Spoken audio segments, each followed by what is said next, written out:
Sabtu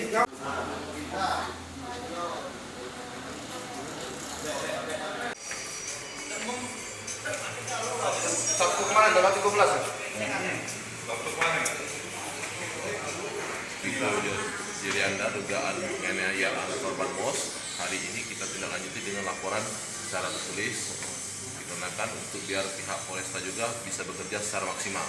Kita laporkan pihak masih lidik lapornya. Diterima laporan. Diterima. Harapan kita dengan laporan apa? Harapan kita berharap ke pihak Polresta Kepolisian Kota Palembang ini bisa mengungkap kasus ini sampai ke pokok-pokok permasalahan yang detail.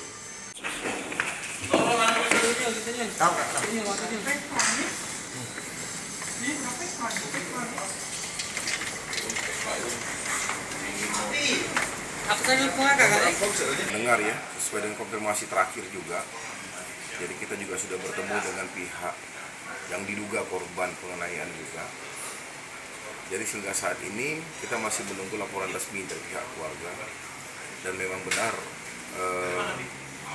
yang bersangkutan ada, dan saat ini dikabarkan memang sudah meninggal dunia.